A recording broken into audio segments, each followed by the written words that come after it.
Written and directed by Osgood Perkins, based on the 1980 short story by Stephen King. DP was Nico Aguilar. It was distributed, of course, by Neon, like we said. It stars Theo James, Tatiana Maslany, and a bunch of other nobodies, too. Elijah Wood's in I'm there. just kidding. Adam Scott has a little cameo. I don't know why I said that. There's a lot of good actors. Its plot in it. follows twin brothers whose lives are turned upside down by a cursed toy monkey that causes random, horrific deaths all around them, and they just can't get rid of this damn monkey. Joe is our resident horror correspondent. Why don't you kick us off and tell us what you thought of Osgood Perkins' follow-up to Longlegs, the monkey? It could have been a lot better. Here's some things that I liked about the monkey. The monkey has a lot of really good things going for it. First of all, it's based on a Stephen King novel or a sort of story or whatever. So this isn't like inherent in Stephen King adaptations, because some Stephen King can be bad and some adaptations are bad. And I'm not a giant Stephen King like devotee or anything, but Stephen King writes a well-structured story. That's like his thing. So the monkey has a really nice sort of backbone insofar as plot goes. There's nothing wildly creative about a haunted object movie, right? Or like a monkey's paw-esque sort of movie, or some sort of, scary artifact that can do bad. And I love that kind of movie. We don't get them all the time. Talk to Me was very successful recently as one of those pictures. But, so the monkey as an icon was scary and good. Theo James as an actor was bouncy and fun. He also played twins in this movie, which I think is endlessly always fun. Even though his like twin brother part, he was like bad at acting or whatever. Like Theo, what was that twin brother? Okay, I like that twins. like steampunk trickster at the end that showed up. Who Theo was that? Theo can't do two characters, but he does play two characters in this movie, and I like that. So for the first 30 minutes, Brett, I was worried I'd have to sort of change my mind about Osgood. I was like, for the first 30 minutes, I was like, I was like getting over myself a lot, where I was, it's very like getting the apology letter. It was ready very to go. like funny or whatever. The quill. So I was like, all right, this is gonna be funny. So just deal with that. I'm like, okay, so all right, it's funny. All right. So I put that to the side, and I just let it do its thing, and I was interested. Osgood Perkins himself pops up in the movie, which is a huge red flag. And not just for a me. cameo. Not just a cameo. No, but you know what though? Like ultimately though, it is a cameo, and it was really funny when they cut.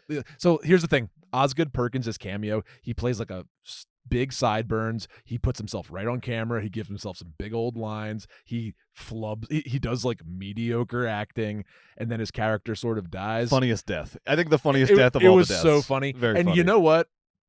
I like him more because of that. Wow. I like you more, Not the review Osgood. I was expecting. You're warming this cold dead heart, Osgood. I thought I wasn't into it, and then when he died so abruptly and funnily, I was like, that was really funny, and I liked it very much.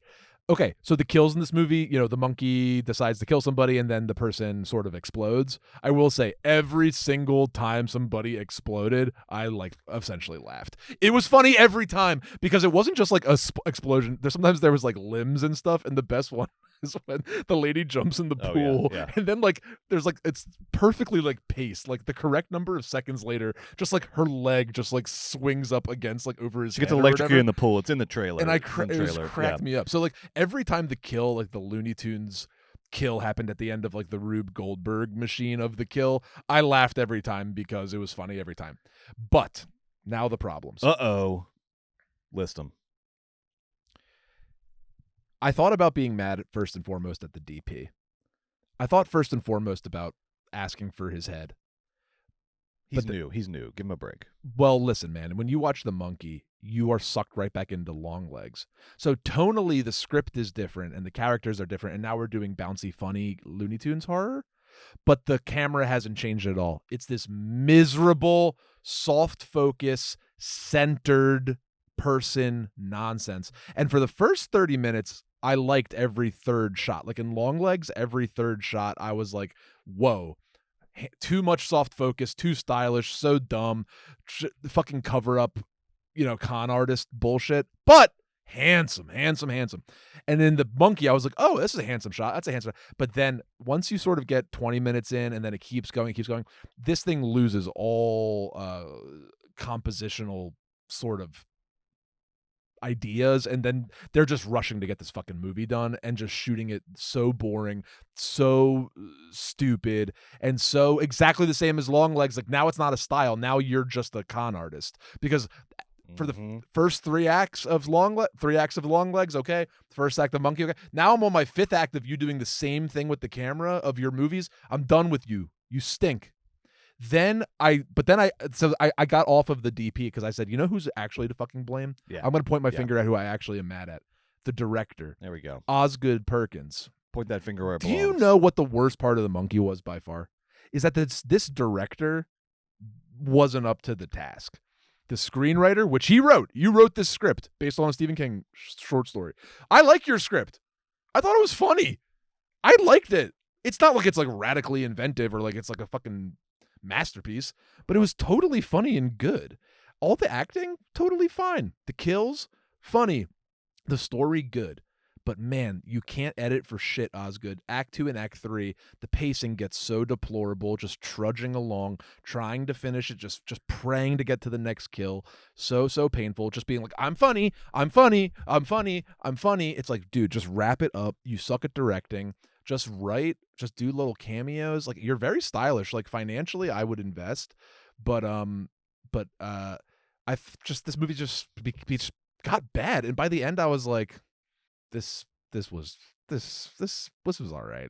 Like, I don't want to be a hater. Like, it's not like it's some piece of shit. Like, I've seen a piece of shit. It's not a piece of shit. It's not Wolfman. It's not fucking Hard Eyes. It's just not like good. And for Neon, my guys, you know, they make Palme d'Or winners. So now they're making The Monkey, which is cool because now they're profitable and now we get to watch more Neon movies, and that's good. But like, I get it. This world is impossible, but it's just so tough to be like, here's Anatomy of a Fall, and then it's like, hey, here's The Monkey. Yeah, it just wasn't ready for prime time. Man. It wasn't ready for prime time, and that's what makes it so confusing that they're rushing this thing out in the wake of Longlegs. And I guess they're trying to capitalize on the Osgood Perkins thing, but man, you don't want to you got a thing going. You don't want to burn it out with half-baked movies. This thing ultimately just did not feel like it was ready for distribution. It felt like it needed the script needed another pass, the editing needed another edit, et cetera, et cetera. Because Joe, I agree with a lot of what you said. I thought the kills were fun and creative.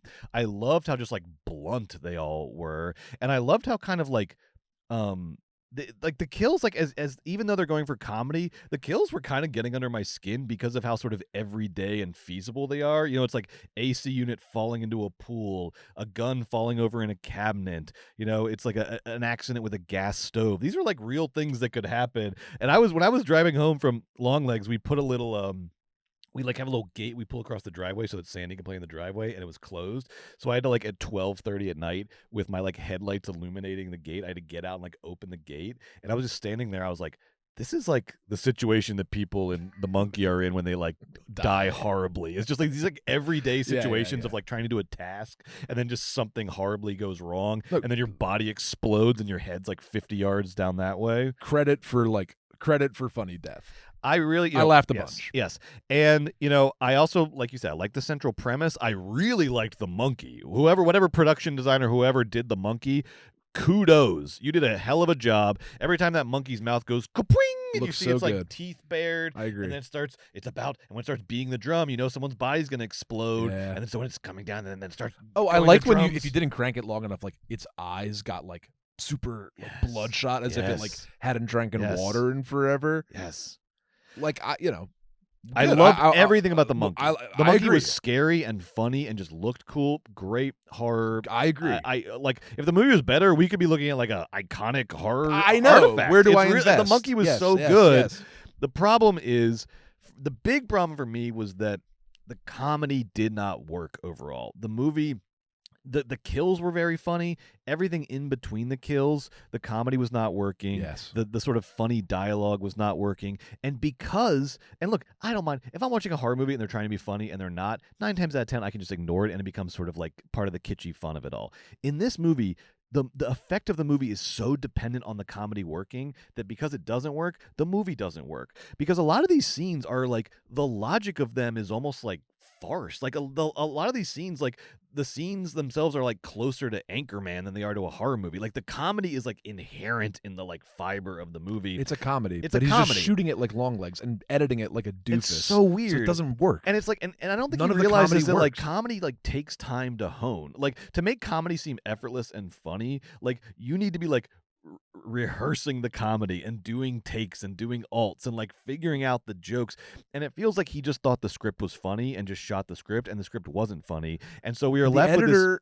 sorry, editor, maybe this isn't true, but just like didn't edit for the like we shot Yes. we didn't shoot comedy, we didn't edit for comedy, but the script is comedy and the actors are being funny. So it was so like not correct. And there was like the kills got big responses in my theater. People were cracking up at all the kills. Definitely. In between the kills, there were so many moments where I was Crickets. like, "Hey guys, that was supposed to be a joke," and Yeah, it's just like it's tough. crickets Tough. and like crickets because the jokes are just not working. The sort of quippy dialogue is not quipping hard enough or like sort of in a understandable way. There was a lot of things where I was like, "What was that joke?" I don't even know what Yeah. was going on there.